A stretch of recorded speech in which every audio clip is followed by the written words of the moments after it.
বিভিন্ন ব্যাংক থেকে এ পর্যন্ত এস আলমের লুটপাটের অঙ্ক প্রায় 2 লাখ কোটি টাকা। সেখানে শেয়ার ও সম্পদ থেকে ফেরানো সম্ভব 50,000 কোটি টাকা।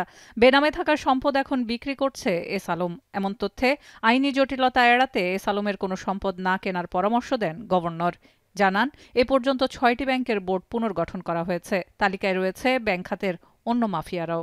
এস আলম গ্রুপের সম্পদ যদি কেউ না কিনে, সেটাকে নিয়ে হয়তো লিগ্যাল চ্যালেঞ্জ হবে। আমি বলবো যে সবাইকে দেশের স্বার্থে অন্য কেউ যেন এই সম্পদে হাত না দেয়, এটুকু আমি জানিয়ে থাকছি। কারণ এখানে এই সম্পদগুলো আমাদের ডিপোজিটরদের টাকা ফেরত দেওয়ার জন্য আমরা ব্যবহার করতে চাই, যেটুকু পাওয়া যায়। যেসব ব্যাংকে স্বতন্ত্র পর্ষদ দেওয়া হয়েছে তারা কঠোর নজরদারিতে থাকবে জানিয়ে ক্ষমতার অপব্যবহার হলে পরিবর্তন করার বিষয়েও পিছপা হবে না বাংলাদেশ ব্যাংক। একই সাথে দেশি ও বিদেশি সহযোগিতায় ব্যাংকগুলোকে পুনর্গঠন করা হবে। সংস্কারের আওতায় থাকবে বাংলাদেশ ব্যাংকও।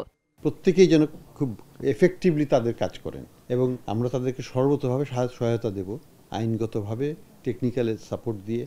যখন আমাদের এই রিফর্ম প্রক্রিয়া শুরু হবে তখন তো আমরা তাদের সাথে কাজ করব, তাদের প্রতিষ্ঠানগুলোকে তো আমরা রিফর্ম করব।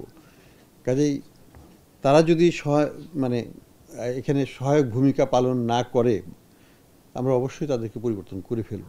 তবে এক্ষুনি আমানতকারীদের একসাথে টাকা তুলে না নিতে অনুরোধ জানিয়ে 6 থেকে 7 মাস ধৈর্য ধরার আহ্বান জানান গভর্নর।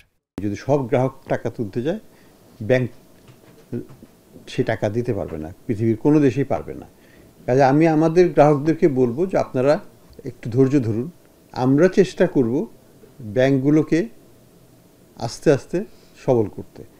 আমরা কিন্তু ওই 5 লক্ষ কোটি টাকা ছাপিয়ে কালকে দিব না।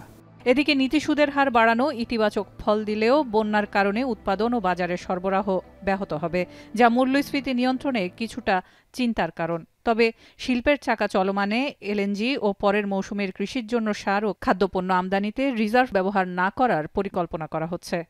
প্রতিদিন আমরা প্রায় 60-70 মিলিয়নের মতো বাজার থেকে তুলছি বাংলাদেশ ব্যাংক হয়ে। প্রায় 35 মিলিয়ন দিয়েছি এগ্রিকালচারাল ইনপুট আনার জন্য। আজকে আর আশা করছি আরও 20-30 বিলিয়ন এগ্রিকালচার ইনপুটের জন্য দেওয়া হবে। তো এইভাবে আমরা চেষ্টা করছি এটাকে ম্যানেজ করতে, যে ইমিডিয়েট যে নিডস, যাতে কোনো এলএনজি যেন খালি না আসে, এবং সারের যে আমদানি, যে লক্ষ্য, যে অর্ডারগুলো প্লেস করা হয়েছে, যেগুলো জাহাজ বন্দরে অপেক্ষা করছে, পেমেন্ট না হলে তারা মাল তুলবে না বা জাহাজ ছাড়তে দেবে না, সেই ক্ষেত্রে আমরা সেই পেমেন্টগুলো করার চেষ্টা করছি, যাতে ওই জাহাজগুলো মাল নিয়ে চট্টগ্রামে চলে আসতে পারে যথাসময়ে।